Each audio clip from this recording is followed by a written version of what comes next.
धीरे बोलो भाई, कोई सुन ना ले। ये बात हम सब के कानों में कभी न कभी पड़ी होगी और हमारे मुंह से भी निकली होगी।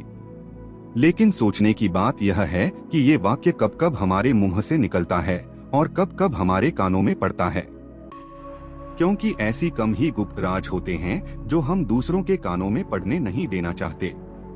अक्सर परिवार में अशांति का कारण हम स्वयं ही होते हैं। हम इस बात को देख पाएं भले ना देख पाएं, पर यह असल सत्य है, क्योंकि जाने अनजाने मूर्खतावश हम खुद ही अपनी वह बातें दूसरों को बता देते हैं जो हमें कभी नहीं बतानी चाहिए, और वही बातें जो जाने अनजाने में हमने किसी दूसरे के सामने बता दी थी, वही हमारे दुख का कारण बन जाता है, वही हमारे झगड़े का कारण बन जाता है। और फिर बाद में हमें पछतावा होता है कि मुझे यह बात किसी को बतानी नहीं चाहिए थी, मेरी ही गलती हुई कि मैंने जाने अनजाने ये बात सभी को बता दी। इसीलिए आज के इस कहानी में आपको 7 ऐसी बातें पता चलेंगी जो आपको कभी किसी को नहीं बतानी चाहिए। ये जो 7 बातें हैं जो आपको किसी को नहीं बतानी हैं। ये बातें क्यों नहीं बतानी है, इसके पीछे का तर्क आज हम आपको बताएंगे। और इन 7 बातों के अलावा अगर आपको लगता है कि कोई बात ऐसी है जो मुझसे छूट गई या मैं नहीं बता पाया, तो कमेंट सेक्शन में जरूर बताना, इससे पहले कि आप इस अनोखी कहानी में खो जाएं। इस चैनल को सब्सक्राइब जरूर कर लें। तो चलिए कहानी शुरू करते हैं। एक समय की बात है, एक नगर में आकाश नाम का एक युवक रहता था। वह युवक बहुत गरीब था, उसके पास कुछ पैसा नहीं था, उसको 2 वक्त की दाल रोटी भी बड़ी मुश्किल से नसीब होती थी। किसी काम की तलाश में दिन रात खोज करने पर भी उसे कोई काम नहीं मिल रहा था। फिर एक दिन उसने अपनी पत्नी के सामने अपनी सारी समस्या बता दी। उसने अपनी पत्नी को कहा कि मैं जिस जगह भी काम मांगने के लिए जाता हूँ तो हर कोई मुझे यह कहकर काम नहीं देता कि हमारे यहाँ काम की जरूरत नहीं है। मैं काम की तलाश कर करके थक चुका हूँ। मुझे समझ नहीं आता कि मैं तुम लोगों का पेट कैसे भरूंगा, अपने बच्चों को कैसे पालूंगा, और ये चिंता मुझे दिन रात खाए जा रही है। इस बात को सुनकर उसकी पत्नी ने कुछ देर सोचा और कर कहा कि तुम एक आदमी के पास एक बार ही काम मांगने के लिए जाते हो।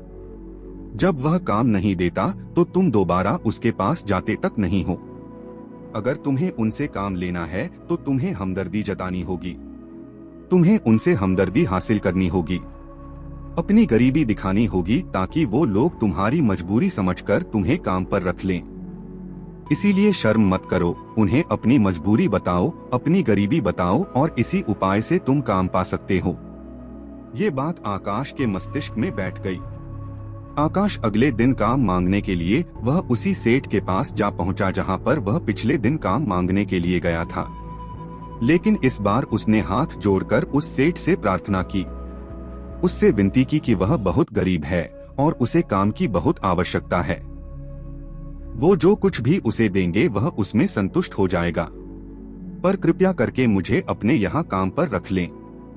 उसकी यह हालत देखकर उस सेठ ने उसे अपने यहाँ काम पर रख लिया। वह रोज वहाँ पर काम पर जाने लगा। अंदर ही अंदर वह खुश तो था कि उसे काम तो मिला, लेकिन उसी वेतन दूसरे लोगों से कम मिलता था। वही काम जो दूसरे लोग कर रहे थे उन्हें ज्यादा वेतन मिल रहा था और इसे कम वेतन मिल रहा था। जब इस बारे में उसने अपनी सेठ से कहा तो सेठ ने कहा कि देखो भाई, तुम्हें काम की जरूरत थी, मैंने तुम्हें काम दिया। मेरा धन्यवाद करने की बजाय तुम मुझसे शिकायत कर रहे हो, यह कैसी भलमनसाहट है। यह सुनकर आकाश वहीं पर चुप हो गया। बात कहीं ना कहीं सत्य थी। सच में सेठ ने तो उसे उसकी मजबूरी के हिसाब से ही काम दिया था और इसीलिए वह उसे अपने अनुसार ही वेतन देता था। लेकिन धीरे धीरे उसने यह बात अपने सगे संबंधियों और अपने दोस्तों को भी बताना शुरू कर दी कि उसका सेठ कैसा आदमी है और उसे कितना वेतन देता है। समय बीतता रहा और आकाश पूरी लगन के साथ अपना काम करता रहा, लेकिन अब परिस्थितियां बदलने लगी थी। सेठ अब आकाश से दूसरे लोगों से ज्यादा काम लेता था और उनसे कम वेतन उसे देता था। ये बात आकाश के मन को बहुत खलती थी। वह दूसरों से ज्यादा मेहनत कर रहा है और उनसे कम वेतन पा रहा है। इससे उसके आत्मसम्मान को बहुत गहरी चोट पहुंची। अब धीरे धीरे उसका मन अपने काम से हटने लगा। उसका मन काम में लगता ही नहीं था। जाहिर सी बात है कि ऐसी जगह किसका मन लगेगा जहां आदमी को अपने आत्मसम्मान के साथ समझौता करना पड़े। इसीलिए जल्द ही उसने अपना काम छोड़ दिया और वह घर पर आकर खाली बैठ गया। अब उसके पास घर का खर्चा चलाने के लिए भी पैसे नहीं बचे थे। इसीलिए उसने अपने सगे संबंधियों और अपने दोस्तों से सहायता मांगनी शुरू की, लेकिन उसके दोस्त उसके सामने तो उसे दया का पात्र समझते थे, उसे दिलासा देते थे, लेकिन पीछे से उसका मजाक उड़ा देते। वह कहते कि कितना बेवकूफ है, सेठ ने इतना काम लिया और बेचारे को पैसे भी नहीं दिए। अरे हम इसको पैसे दे दें तो ये हमारा पैसा वापस कैसे करेगा? इसके ऐसी हालत है कि काम तो इसके पास कुछ है नहीं, पैसा कहां से लाकर देगा? और इसी वजह से आकाश की हालत दिन ब दिन खराब होती जा रही थी। अब वह दिन रात तनाव में रहने लगा था। वही दोस्त, वही सगे संबंधी जो उसके अपने होने का दिखावा करते थे, वह उसे दया का पात्र समझ रहे थे। उन्हें उसके ऊपर तरस आ रहा था। सब लोग आकर उसे ज्ञान तो बहुत देते थे, लेकिन कोई सहायता नहीं करता था। और अक्सर ऐसा ही होता है। ज्ञान देने वाले तो बहुत मिल जाते हैं, लेकिन मदद करने वाले, उंगली पकड़कर, हाथ पकड़कर आगे चलाने वाले कितने लोग मिलते हैं। एक दिन उसे पता चला कि पड़ोस के गांव में एक बौद्ध भिक्षु आया हुआ है जो बहुत ही ज्ञानी है। आकाश इतना तनाव में था कि उसे कोई रास्ता नजर ही नहीं आ रहा था। इसीलिए जाने अनजाने वह उस बौद्ध भिक्षु के पास पहुंच जाता है। वहां पहुंचकर वो सीधे उनके पैरों में गिरकर रोने लग जाता है। वह रोते रोते उन्हें अपनी सारी परिस्थिति बताता है। उसे बताता है कि किस तरह उसके सेठ ने उसका फायदा उठाया और उसके सगे संबंधी उसके साथ कैसा व्यवहार रखते हैं। सारी बातें सुनकर बौद्ध भिक्षु ने उसे चुप कराते हुए कहा कि भंते, यह सारी समस्याएं तुम्हारी बुद्धिहीनता, तुम्हारी मूर्खता के कारण उत्पन्न हुई है। अगर तुम्हारे अंदर विवेक होता तो इनमें से एक भी समस्या तुम्हारी चित्त को दुखी नहीं कर सकती थी। लेकिन तुमने अपने अविवेक के कारण, अपनी मूर्खता के कारण खुद ही अपने रास्ते में कांटे बिछा दिए। आज मैं तुम्हें 7 बातें बता रहा हूँ जो भूल कर भी किसी को मत बताना, और इन बातों का अनुसरण करते हुए तुम बाहर से मिलने वाले दुखों को तो दूर कर ही सकते हो जो बेवजह दुनिया की वजह से तुम्हारे अंदर पनपते हैं। पहली बात जो किसी को नहीं बतानी चाहिए वह है अपनी मजबूरी। अपनी मजबूरी का दिखावा करके दूसरों का दया पात्र बनकर उनकी सहायता लेने की गलती कभी मत करना। हो सकता है कि आज वह तुम्हारी मजबूरी देखकर तुम्हारी सहायता कर दे, लेकिन कल वह तुम्हारा फायदा उठाने से भी नहीं चुकेगा। और अगर फायदा भी नहीं उठाया तो दूसरों के सामने तुम्हारा मजाक बनाने में वह आदमी कभी नहीं चुकेगा। इसीलिए कभी भी अपनी मजबूरी का दिखावा मत करो। अगर घर में 2 रोटी है, सूखी रोटी है, तो वही खाकर सो जाओ, लेकिन दूसरों को इसके बारे में भनक तक नहीं लगनी चाहिए। जरा आप खुद सोचो, मजबूरी बताने का क्या प्रयोजन होता है एक इंसान का? या तो वह दूसरों से सहानुभूति हासिल करना चाहता है, या उनसे कोई आर्थिक मदद चाहता है। लेकिन अगर दोनों ही परिस्थितियां आप देखें तो दूसरा आदमी आपका फायदा उठाने से नहीं चुकेगा। अगर वह फायदा नहीं भी उठाएगा तो अपनी नजर में तो वह आपको मूर्ख ही समझेगा, बेवकूफ समझेगा, और दूसरों के सामने आपका मजाक तो जरूर बनाएगा। इसीलिए अपनी मजबूरी के बारे में कभी किसी को मत बताना। दूसरी बात जो किसी को भी नहीं बतानी चाहिए वह है अपनी अतीत की गलतियां और भविष्य की रणनीतियां। जरा सोचो कि अगर हम अपने अतीत की गलतियां किसी दूसरे को बताते हैं तो उसका क्या प्रभाव होगा। वह गलतियां ठीक तो नहीं की जा सकती, तो उन्हें बताने का क्या प्रयोजन है जाता है। आप अपने अंधेरे पक्ष को खुद दुनिया के सामने बता रहे हो, खुद अपनी गलतियां दूसरों के सामने बता रहे हो। इससे उस आदमी की नजर में आपका एक चरित्र घटित हो जाएगा और वह भविष्य में हमेशा आपको उसी नजरिए से देखेगा। इसीलिए किसी भी आदमी की नजर में अपना चरित्र गठित मत होने दो। और जरा सोचो कि आप व्यर्थ में ही अपने भविष्य की रणनीतियां दूसरों के सामने बता रहे हो, जो लोग आपके काम का हिस्सा ही नहीं हैं। उनके सामने अपनी भविष्य की रणनीतियां अपनी डींगे हाँकने का क्या फायदा।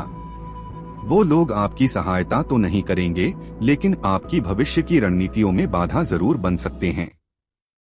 आप खुद अपने विवेक का इस्तेमाल करिए और सोचिए कि आपके साथ भी ऐसा हुआ है कि आपने अपनी भविष्य की रणनीति किसी को बताई हो और वह कामयाब ही ना हुई हो। जरूर हुआ होगा, जरा गौर से सोचिए। तीसरी बात जो किसी को नहीं बतानी चाहिए वह है अपने घर की बातें। जो भी हमारे घर के अंदर आपस में बातचीत होती है, हमारे माँ बाप के साथ, हमारी पत्नी के साथ, हमारे बच्चों के साथ, वो बातें परिवार तक ही सीमित रहनी चाहिए। अगर आप इन बातों का दूसरों के सामने ढिंढोरा पीटते हो तो दूसरों को आपके घर में घुसने का एक मौका मिल जाता है और वो इसका फायदा उठाने से कभी नहीं चुकेंगे। वह आपके परिवार के सदस्यों को आपसे दूर लेकर जाने की कोशिश करेंगे। अक्सर ऐसा होता है। हम समाज में देखते हैं कि हम अपने घर के झगड़ों को कम करने के लिए उन झगड़ों को अपने पड़ोसियों और दूसरे सगे संबंधियों को बता देते हैं, लेकिन इससे आपको सहायता कभी नहीं मिली होगी, बल्कि आपके घर के लड़ाई झगड़े और ज्यादा बढ़ गए होंगे। अगर आप अपने माँ बाप की बात दूसरों को बताएंगे तो आपके माँ बाप को बुरा लगेगा ही कि हमारा बेटा हमसे बताए बगैर दूसरों को यह बातें बता रहा है। इसीलिए अपने घर की बातें और अपने घर की लड़ाई झगड़े किसी के सामने मत बताना। अगली बात जो मैं आपको बताने जा रहा हूँ, जो किसी को नहीं बतानी चाहिए, वो सुनने पर बहुत अजीब लग सकती है, लेकिन उसका सत्य भी मैं आपको एक तर्क के माध्यम से दूंगा। मैं कहता हूँ कि अपनी आमदनी किसी को मत बताना। अब अपनी आमदनी ना बताने के पीछे क्या प्रयोजन हो सकता है? अक्सर इंसान को पता नहीं होता है कि उसकी कमजोरी या उसकी ताकत क्या है।